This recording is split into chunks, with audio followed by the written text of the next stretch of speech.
Un DC-10 con 296 personas a bordo da volteretas por la pista y se rompe en pedazos. Parecía que el avión hacía tirabuzones por la pista.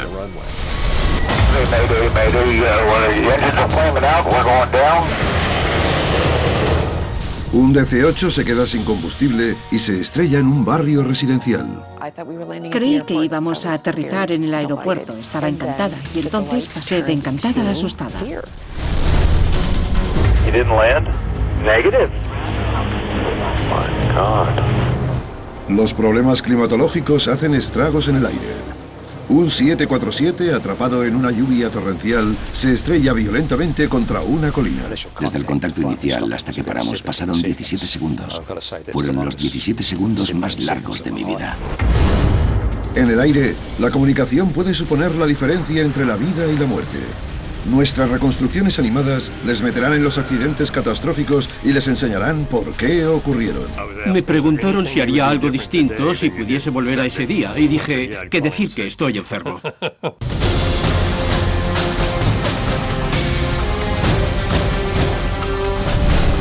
¿Por qué se estrellan los aviones? Crisis en el cielo.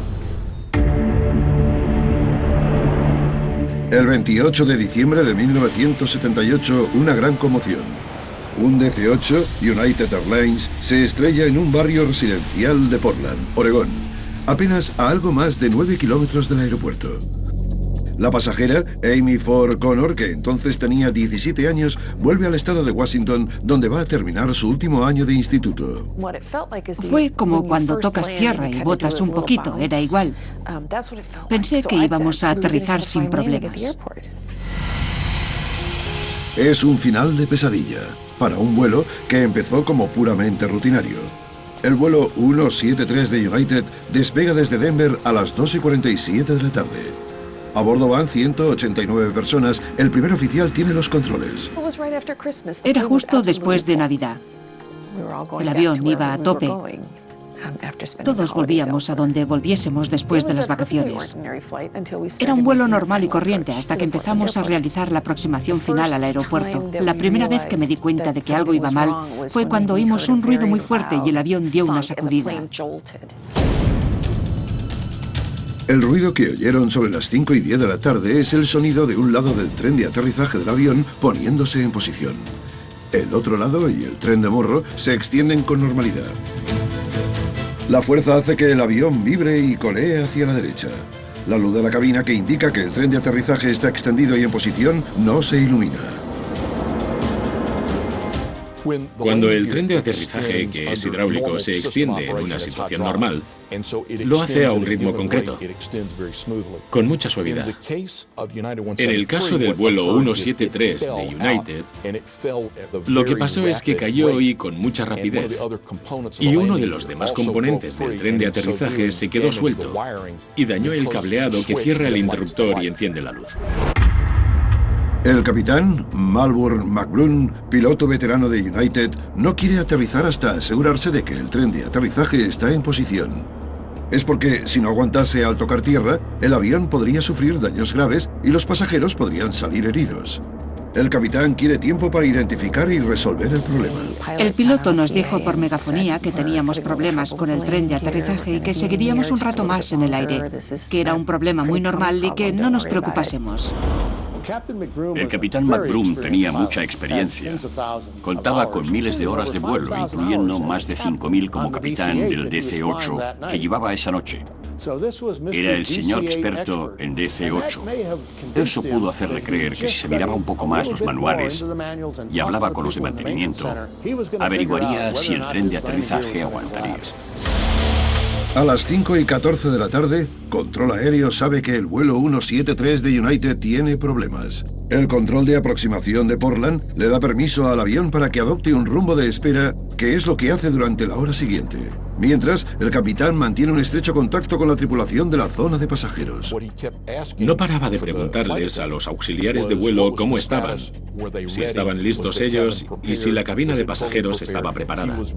Le preocupaba mucho proteger a los pasajeros y no oía que los otros dos pilotos, el primer oficial y el ingeniero de vuelo, estaban cada vez más preocupados por el combustible. Los tripulantes están preocupados, pero no se lo dicen a las claras al capitán. Siguen centrándose en el problema con el tren de aterrizaje. Uno de los tripulantes volvió con una linterna porque fuera estaba oscuro para comprobar el tren de aterrizaje por si lo podía ver por la ventana. No sé si lo vio, pero fue la primera pista de que algo fallaba. Los DC-8 tienen indicadores mecánicos de la posición del tren de aterrizaje. Es una pieza que sale de la parte superior del ala y se ve. Si está levantada, el tren está en posición, si no, está replegado. Así tienes una indicación mecánica para verificar o desmentir lo que te dice la luz de la cabina de la posición del tren de aterrizaje. Cuanto más tiempo se pasa el avión en espera, más se alarman el primer oficial y el ingeniero de vuelo por lo del combustible. A las 5:50, a casi 29 kilómetros al sur del aeropuerto, uno de ellos habla, pero con poca convicción. El ingeniero de vuelo miró los indicadores y dijo que no había suficiente, que iban a ir muy justos.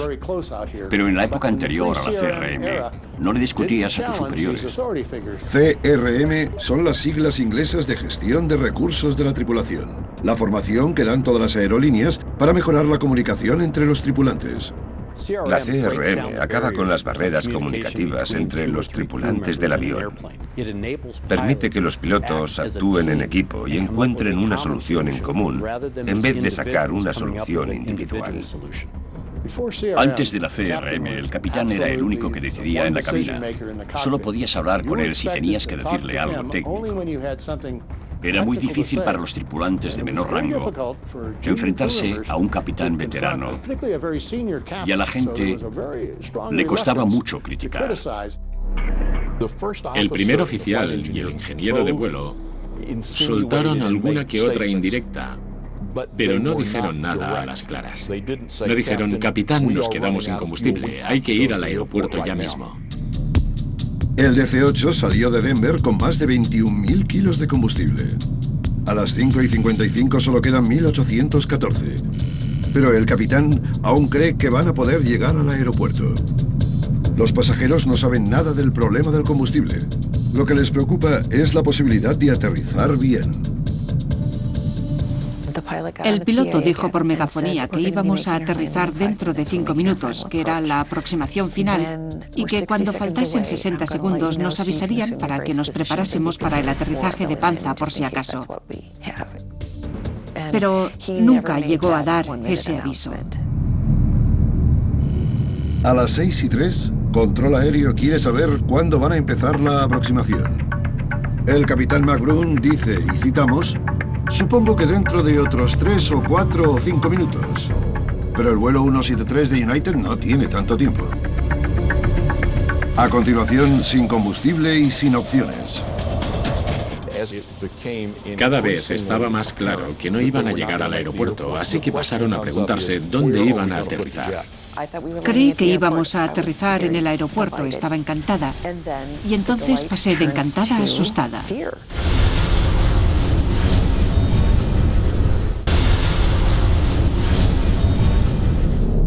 El vuelo 173 de United lleva más de 1 hora volando en espera cerca del aeropuerto de Portland, Oregón. El capitán Malburn McBroom quiere tiempo para solucionar un posible problema con el tren de aterrizaje, pero ahora hay algo más urgente en el horizonte.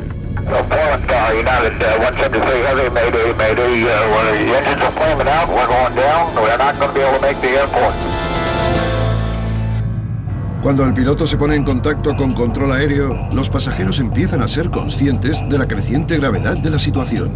Las únicas luces encendidas eran las de lectura. Algunos se dieron cuenta de que algo iba mal y nos gritaron que agachásemos las cabezas.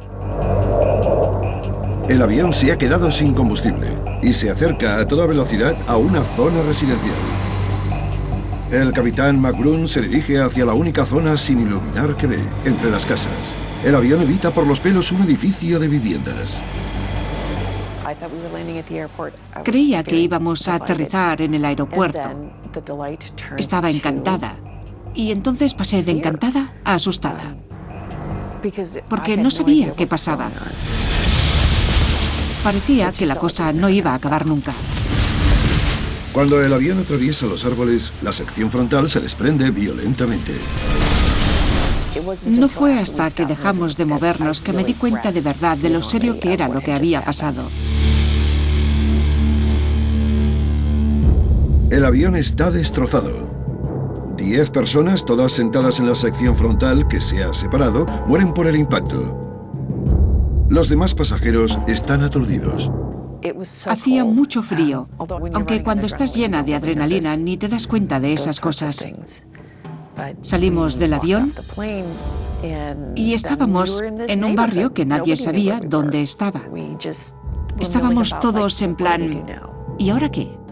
El avión de 4 motores cayó a 8 kilómetros al sureste del aeropuerto. Evitó un edificio de viviendas, pero derrumbó 2 casas vacías.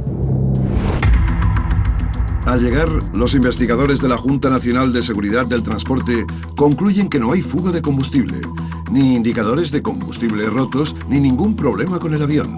Entonces, ¿por qué se quedaron secos? La respuesta la tiene el registrador de voz de la cabina.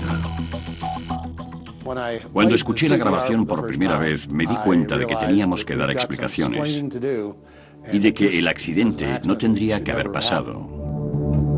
El doctor Al Diehl, por aquel entonces especialista en factor humano de la Junta, no puede evitar darse cuenta de que el registrador revela un parecido perturbador con otros accidentes recientes.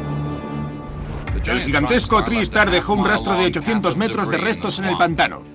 Revisamos el accidente de los Everglades de Eastern Airlines, en el que murieron más de 100 personas. La cosa empezó con la luz del tren de aterrizaje. La tripulación se distrajo y se estrelló en el pantano. Irónicamente, un año antes de lo de Portland, pasó lo mismo con otro DC-8 de United, que le saltó la luz del tren. Fueron a identificar el problema y se estrellaron contra una montaña. Lo que tienen en común es la comunicación ineficiente o inexistente en la cabina. Este fallo de comunicación hace literalmente que se estrellen los aviones. Diehl sabe que hay que hacer algo para acabar con los accidentes. Intenta convencer a las aerolíneas para que adopten un nuevo proceso de formación desarrollado por la NASA, que se llama Gestión de Recursos de la Tripulación, CRM. La CRM dice que si vais a trabajar en equipo, hay que tomar las decisiones en equipo y llegar a una solución común, no a una individual que luego encajéis en la ecuación. Hasta ese momento solo enseñábamos el aspecto técnico del vuelo. Les enseñábamos a manejar la palanca y el timón, pero no había entrenamiento formal sobre cómo tomar decisiones. Me reuní con uno de los investigadores más importantes de la Junta y me dijo que si conseguía convencerles, iba a ser una revolución. El accidente más mortífero de la historia de la aviación le da a Diehl aún más pruebas convincentes que enseñarle a la Junta. En el desastre de Tenerife, 2 747 se chocaron en las Islas Canarias en 1977. Murieron 583 personas y la mayor parte de la culpa se le echó a la mala comunicación. Toda la cabina que tenía al lado desapareció.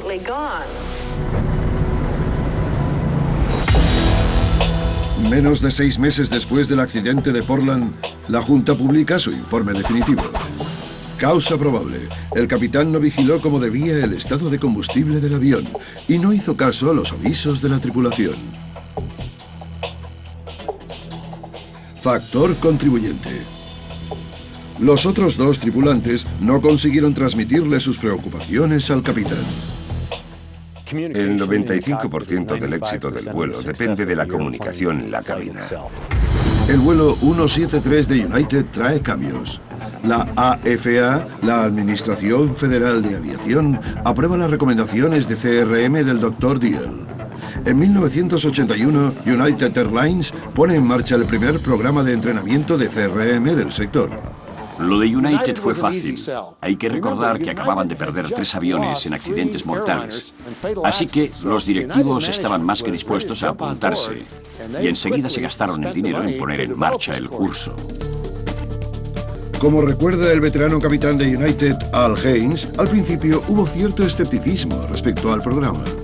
Los capitanes que lo necesitaban no lo querían. No querían hacerlo.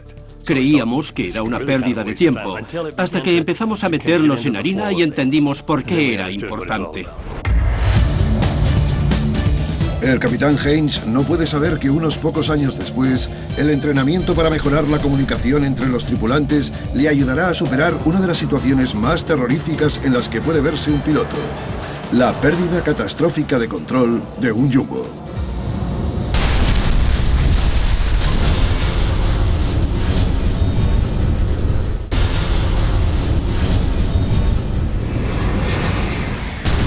Un fallo catastrófico en pleno vuelo hace que un DC-10 sea incontrolable.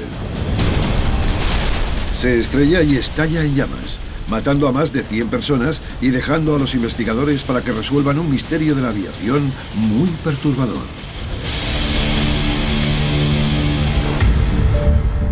...19 de julio de 1989... El vuelo 232 de United Airlines despega hacia Chicago desde el Aeropuerto Internacional de Stapleton, en Denver. El primer oficial, William Records, que cuenta con 20.000 horas de vuelo, tiene los mandos. Le acompañan el segundo oficial, Dudley Dvorak, con 15.000 horas. Y el capitán Al Haynes, que tiene 27.000 horas. 7.000 en el DC-10. Siendo un día veraniego perfecto y con 3 pilotos con gran experiencia en la cabina, no debería haber problemas. Nubes dispersas, buena visibilidad, aire suave, el tiempo era de primera. El vuelo iba a las 1000 maravillas. El servicio iba bien y todos trabajábamos en equipo. De golpe hubo una explosión. Una explosión enorme y muy fuerte. Pero el pasajero, Rod Vetter, viajero veterano, ni se inmuta. Al principio pensé que era una bomba, pero me di cuenta de que no había habido despresurización, así que no podía ser. Pensé que seguramente había estallado un motor y me dije que vale, que igual habíamos salido un poco tarde, pero que íbamos a llegar a Chicago a tiempo, porque los DC-10 pueden volar con 2 motores. La explosión ocurre a las 3:16 de la tarde, 1 hora y 7 minutos después del despegue. El avión está a 10.000 metros sobre Alta, Iowa. Tras la explosión, el avión empieza a vibrar y a dar sacudidas. Los pilotos ven que el motor número 2 ha fallado. Empecé a darme cuenta de la gravedad del asunto cuando volvió la tripulación para intentar mirar por las ventanas de los pasajeros y ver qué pasaba, en qué condiciones estaba el avión. Viendo a la gente de la tripulación, se notaba que la cosa era seria. Mientras la tripulación repasa la lista de comprobación de apagado del motor, el primer oficial, Bill Records, que pilota el avión, se da cuenta de que el problema es mucho más serio de lo que creían. Estábamos apagando el motor y siguiendo el procedimiento. Bill dio lo que él llama la llamada de atención del día. No puedo controlar el avión. El avión estaba descendiendo y hacia la derecha. Tenía la guía hacia la izquierda del todo y hacia atrás en el regazo para subir hacia la izquierda al máximo. Eso no se puede hacer. Los controles no se mueven tanto. Ahí dije, ya voy yo. Con pericia experta, el capitán Haynes consigue que el avión se estabilice. Sin la dirección, el avión empezó a rodar. Y hubiese seguido hasta estrellarse y quedar destrozado si en ese momento Al Haynes no le hubiese dado más potencia al ala derecha y menos a la izquierda. Con ese empuje asimétrico, el ala se elevó poco a poco y el avión se estabilizó. Si no lo hubiese hecho cuando lo hizo, no hubiese podido recuperarse. Pero el vuelo 232 de United sigue teniendo problemas colosales. Los pilotos llaman desde la cabina al teléfono de los auxiliares de vuelo para asegurarse de que la gente de la zona de pasajeros está preparada para un aterrizaje de emergencia. Lo cogí y me dijeron que fuese a la cabina. En cuanto abrí la puerta, el ambiente me dio de pleno. Era en plan, no es una emergencia, es una crisis. La situación es grave. El avión ha perdido todo el fluido hidráulico. El fluido es la corriente sanguínea de los aviones grandes modernos. Sirve para mover los controles de vuelo. Es el músculo que mueve de forma controlada a estos aparatos tan grandes contra corrientes de aire a toda velocidad. Lo manteníamos en el aire, por así decirlo. No lo controlábamos, solo intentábamos que volase. Hacía lo que quería. En pleno caos, un auxiliar de vuelo le dice a la tripulación que hay un capitán de United que es instructor de vuelo de DC-10, en primera clase. Se llama Danny Fitch y se ofrece a ayudar. Pidió que nos dijeran que se ofrecía a ayudar y dijimos que, pues claro, era instructor.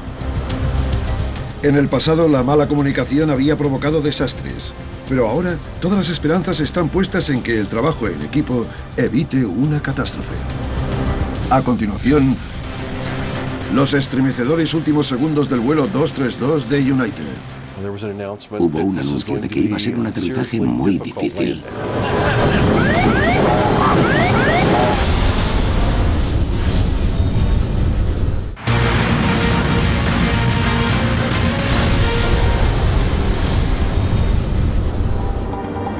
El 19 de julio de 1989, el vuelo 232 de United Airlines se encuentra en graves problemas. Tras una explosión, el DC-10 pierde el motor número 2 del ala junto a todo el fluido hidráulico, que controla el tren de aterrizaje, los flaps, los slats, los frenos y la dirección. Lo único que controlan los pilotos son los aceleradores, que determinan la velocidad del motor. Al ajustar la potencia en un lado u otro, los pilotos pueden dirigir el avión. Pero incluso bajo esta presión inimaginable, el capitán Al Haynes consigue soltarle un chascarrillo al controlador aéreo Kevin Bachman. You're cleared to land on any runway. You want to be particular and make it a runway, huh? El instructor de vuelo de United, Danny Fitch, que va en primera clase, se ha ofrecido a ayudar y está en la cabina. Que el capitán Haynes acepte la oferta de Fitch es cosa de la gestión de recursos de la tripulación. Antes de la CRM no hubiese dicho nada, porque no se entra en la cabina a molestar al capitán cuando hay problemas. El capitán Fitch fue un añadido perfecto para una tripulación que ya era eficiente. Fue un plus. Le dije, ocúpate de los aceleradores. Le decía que hiciese tal y cual y le cogió el truco, así que ya no tuvimos que hablar tanto. Conforme el vuelo 232 de United se acerca al aeropuerto, los pilotos pierden todo el combustible que pueden, lo que aligera el avión y hace que les sea más fácil controlarlo. Mientras en la cabina, la auxiliar de vuelo jefe, Jan Brown, siguiendo el protocolo de la AFA, aconseja a los padres que coloquen a los niños de menos de 2 años que no pagan asiento en el suelo. Está a punto de decirles a los pasajeros que se preparen para el impacto, cuando el capitán Haynes hace un anuncio por megafonía. Hubo un anuncio de que iba a ser un aterrizaje muy difícil. Dijo, no les voy a mentir, va a ser duro. Hagan lo que puedan. El avión va a 397 kilómetros por hora. 161 kilómetros por hora demasiado rápido para que el DC-10 aterrice. Sin fluido hidráulico, los controles que normalmente frenarían el avión no funcionan. Y como no se pueden configurar bien, el sistema de aviso de proximidad a tierra no se da cuenta de que los pilotos intentan aterrizar. Empieza a sonar, empeorando el caos de la cabina. El ala izquierda se elevaba y la queríamos baja. Dijimos, izquierda, izquierda, izquierda. No pensé que fuera a salir bien porque íbamos muy rápido y descendíamos a demasiada velocidad. Supe que algo iba a pasar. Exactamente a las 4:44 minutos después de que empezase el problema, sufren un choque violento. Cuando el ala derecha tocó el suelo, la cola se rompió. Se rompió la cola entera, como si fuese de juguete, y salió disparada por la pista a 402 kilómetros por hora. Oí explosiones y ruidos fuertes, y vi destellos de luz. Debió de ser el avión rompiéndose. Al nos dijo que iba a ser duro, pero ni en sueños me hubiese imaginado chocar así contra el suelo.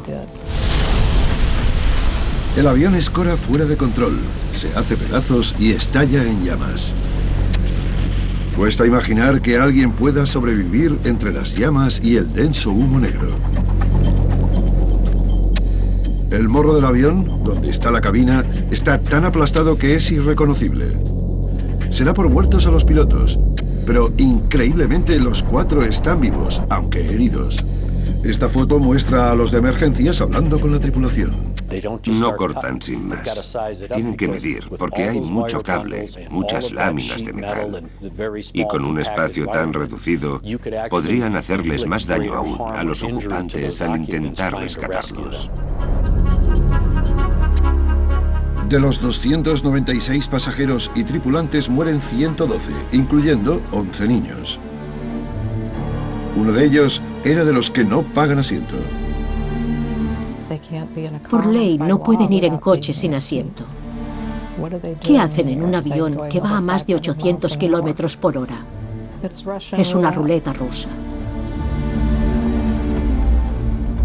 Tras el accidente, las preguntas surgen de inmediato. ¿Cómo pudo sufrir un fallo tan catastrófico un avión que tenía un historial de seguridad impecable? Estas son algunas pistas clave. En el lugar del accidente le faltaba un componente vital llamado disco del turbofán, al motor número 2, y no lo encuentran hasta 3 meses después en un campo a unos 110 kilómetros en Alta, Iowa, donde el avión sufrió la primera sacudida violenta. Estas fotos hechas por un testigo en tierra cuando el vuelo 232 de United estaba a punto de estrellarse en la pista, también les dan información crucial a los investigadores. Se ve que hay agujeros en el estabilizador horizontal de los restos, porque al separarse del núcleo del motor, el disco del turbofán creó metralla que se llevó por delante partes grandes del estabilizador horizontal.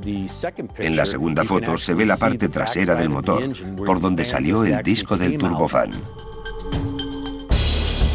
En noviembre de 1990, 15 meses después del accidente, la Junta averigua lo que le pasó al vuelo 232 de United. Sobre una granja de Alta, Iowa, el disco del turbofán implosionó, con resultados catastróficos para el sistema hidráulico, la corriente sanguínea del avión. Mandó metralla por todos lados. Y resulta que esta metralla seccionó tubos de los 3 sistemas. La probabilidad estadística de que pase esto es bajísima, pero al vuelo 232 le pasó. Se concluye que el disco del turbofán de titanio tenía una grieta de fábrica. Cada vez que se usa el motor, la grieta microscópica crece. La Junta dice que la causa probable fue que los inspectores de United no detectaron la grieta. United Airlines cuestiona el informe, pero al final la Junta mantiene lo dicho. Supongo que el equipo de inspección de United hizo lo que creyó que era una inspección adecuada y completa, o no hubiesen dicho que el componente era apto para el vuelo. Las pruebas no destructivas son mejores ahora. A raíz de esto supimos que había que mejorar. Debido al accidente, no solo mejora el proceso de inspección, sino que también mejora el proceso de fabricación de los discos de los turbofanes de titanio. Aparte de las lecciones aprendidas, el vuelo 232 sirve de testimonio del trabajo en equipo realizado en la cabina. Ese día se ejecutó a la perfección la gestión de recursos de la tripulación, que se había implementado apenas 8 años antes y que ayudó a salvar 184 vidas que podrían haberse perdido. Me preguntaron si haría algo distinto si pudiese volver a ese día, y dije que decir que estoy enfermo. El equipo tomó decisiones acertadísimas en un avión prácticamente incontrolable. Una sola persona, por mucha pericia que tuviese, seguramente no hubiese podido hacer lo que ellos. A continuación, desgraciadamente ese trabajo en equipo no se pone en práctica 8 años después en la diminuta isla del Pacífico, Guam. Gritaban, estaban quemados. Les colgaba la piel de los brazos y la cara.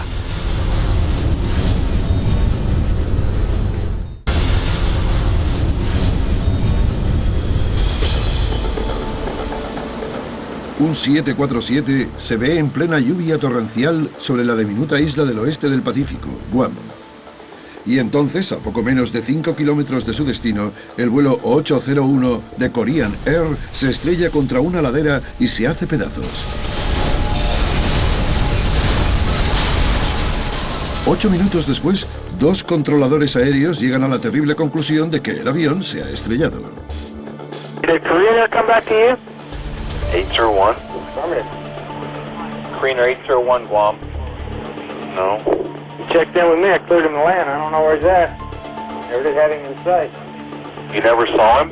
Negative. He didn't land? Negative. Oh my God. Una de las 254 personas a bordo es Barry Small, de Nueva Zelanda. Al contrario que muchos de los otros pasajeros, que son turistas o van de luna de miel, Small viaja por trabajo, va a ser piloto y mecánico de un enorme barco pesquero coreano.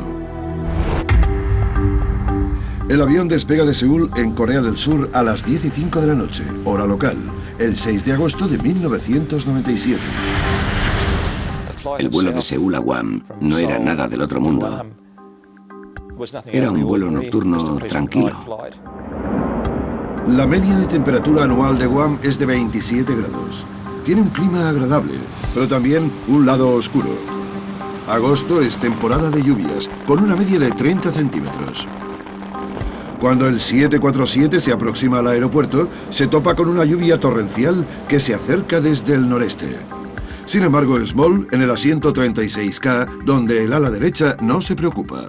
Veía las luces de Guam a la derecha y ascendíamos con el tren principal bajado y también los flaps.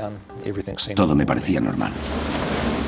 Fui a coger los zapatos y cuando estaba a punto de alcanzarlos, hubo un ruido fuerte y pensé que habíamos aterrizado antes de tiempo.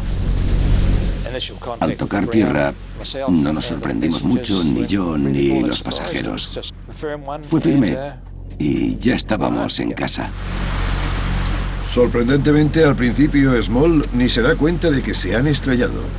Pero cuando el 747 escora fuera de control y empieza a hacerse pedazos, comprende lo horrible de la situación.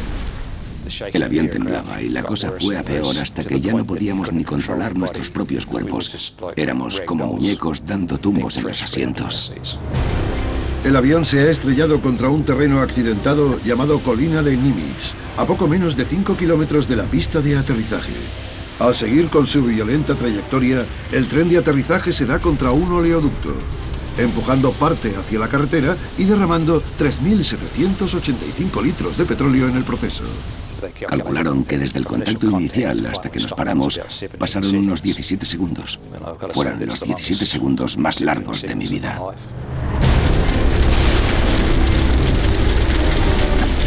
La zona de pasajeros se incendia. Small está atrapado y tiene la pierna derecha rota por culpa de la barra de metal del asiento que tiene delante. Es una herida frecuente en accidentes de avión. La pierna izquierda la tiene bien gracias a una bolsa que había debajo del asiento de delante. Consigue desabrocharse el cinturón de seguridad y renquear hacia la parte trasera del avión, desde donde salta fuera para huir de las llamas. Se arrastra unos 60 metros y en cuanto se gira para echar un vistazo, Small dice que una serie de explosiones asola el avión, donde aún hay gente atrapada. Nos caían trozos cerca, como si fuesen bombas. Los gritos eran horribles. Luego las llamas crecieron y los gritos desaparecieron poco a poco para no volver. Small ha sobrevivido, pero necesita ayuda con urgencia. Cuando llegamos a unos 400 metros por ahí, nos paramos y fuimos a donde el accidente para ir a donde oíamos los gritos. Se veía el fuego. Carl Gutiérrez, por aquel entonces gobernador de Guam, vive a solo 3 minutos. Va a toda prisa al lugar del accidente junto a miembros de su equipo. Corrí y me encontré a Barry Small con la pierna rota. Se le salía el hueso. Le di algo para que se tapase porque llovía mucho. Estaba tan mal que no se podía tapar los ojos. Los rescatadores llegan 52 minutos después del choque.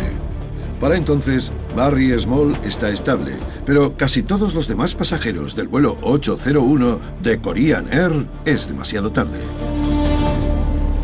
A continuación, ¿qué pudo hacer que una tripulación con tanta experiencia confundiese una colina con una pista? Si estás cansado, tomas peores decisiones porque no procesas bien la información. De repente se les amontonaban las cosas y estaban mucho más cerca del suelo de lo que se esperaban.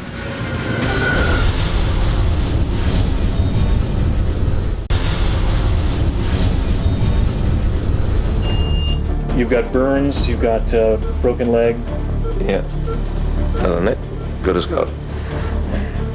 El pasajero Barry Small ha sobrevivido al choque violento de un 747 contra la colina de Nimitz, a poco menos de 5 kilómetros de la pista de aterrizaje del territorio estadounidense de Guam. Más de 200 de los demás pasajeros mueren. En cuestión de horas, la misión de rescate se convierte en una investigación. La Junta se topa con problemas desde el principio. Pues es que se tardaba día y medio en llegar, y una vez allí el terreno era irregular, así que llegar al lugar del accidente era... Había humedad y hacía mucho calor. Eran condiciones de trabajo bastante adversas. Como en prácticamente todos los accidentes, no hay una sola causa. Los investigadores descubren enseguida una larga lista de problemas que llevaron al accidente. Para empezar, una ayuda de navegación importantísima. La senda de planeo no funciona porque están reconstruyéndola. La senda de planeo es una señal de radio emitida desde tierra al avión que da una guía vertical electrónica. Junto al localizador, que da guía lateral, los pilotos alinean el avión con la pista. El capitán Park Yeon-chul cuenta con 9.000 horas en la cabina. Tiene experiencia. Sabe que la AFA ha publicado un aviso de que la senda de planeo de Guam no funciona, pero en los últimos 2 minutos y medio de vuelo, la aguja de la senda empieza a moverse. Creía que se movía, porque a lo mejor la senda de planeo sí que funcionaba. Como la senda de planeo no funciona, el vuelo 801 de Korean hace una aproximación de no precisión que es más compleja. El avión se acerca a la pista siguiendo un procedimiento en escalón. Cada escalón tiene una altitud mínima predeterminada sobre la cual tienen que mantenerse los aviones. Pero, según la Junta, el capitán pareció distraerse con la senda de planeo, lo que hizo que el avión descendiese prematuramente contra la colina de Nimitz. Malinterpretaron la configuración de la aproximación y el capitán no llegó a entenderla bien, creo yo. La Junta también concluye que el cansancio desempeñó un papel en el accidente porque empeoró el rendimiento del capitán. Los días anteriores al accidente voló entre 3 continentes. Tenía bronquitis y estaba en plena noche. Si estás cansado, tomas peores decisiones, te funciona peor la cabeza, porque si te puede el cansancio, no procesas bien la información. Aún hay más factores en juego. Agosto es el pico de la temporada de lluvias en Guam. El capitán pudo haber contado con realizar una aproximación visual a la pista, pero el avión se topa con una lluvia torrencial que perjudica la visibilidad. De repente se les amontonaban las cosas. No estaban seguros del todo de dónde estaban respecto a la pista. Buscaban pistas visuales que no podían ver por la lluvia y estaban mucho más cerca del suelo de lo que creían.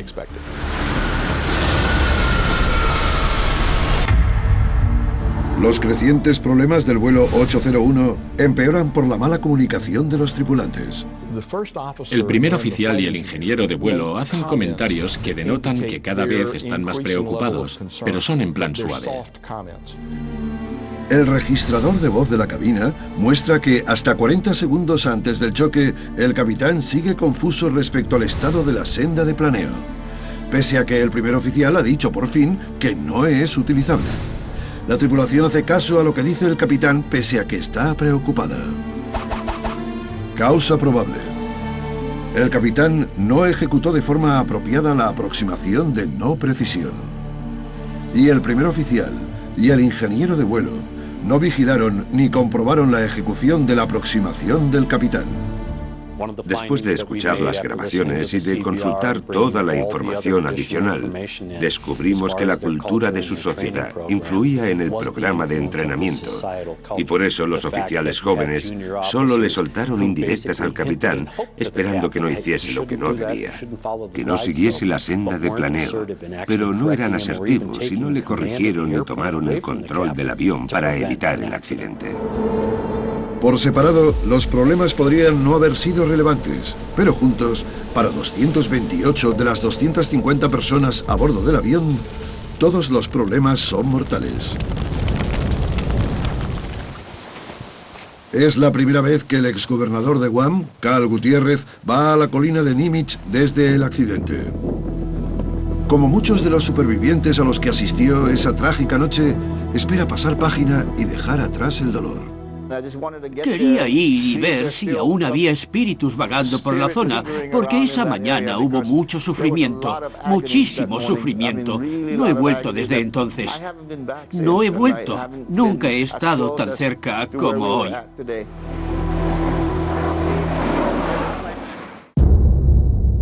En los 80 y los 90, Korean Air tiene más de 12 accidentes y mueren 750 personas. Se considera que la aerolínea da tantos problemas que el Departamento de Defensa de los Estados Unidos les prohíbe a sus empleados que vuelen con ella, y Canadá amenaza a Korean Air con prohibirles entrar en su espacio aéreo. Pero entonces la situación da un vuelco. Korean Air contrata a David Greenberg, un piloto retirado reconvertido en vicepresidente de Delta Airlines. Instaura nuevas políticas y procedimientos y renueva desde cero la comunicación en la cabina. Está la cultura nacional, la corporativa y la de los pilotos. No se puede cambiar la cultura nacional, pero como moldea y le da forma a la cultura corporativa a la del piloto, es importantísimo. Los cambios tan increíbles que hubo en tan poco tiempo son impresionantes. Beneficiaron mucho a la aerolínea. La industria ha avanzado mucho desde los tiempos de los capitanes autoritarios y los tripulantes que eran reacios a hacerse oír. Desde que se implementó la CRM, la gestión de recursos de la tripulación, el número de accidentes aéreos ha bajado significativamente. La CRM es una de las razones por las que la aviación actual es tan segura. Es uno de los pasos de gigante que ha podido dar la seguridad aérea, hacer que los pilotos trabajen mejor en equipo. Seguramente sea una de esas cosas que no se puede medir cuantitativamente, pero el efecto que ha tenido en el éxito y la seguridad de la aviación actual ha sido enorme.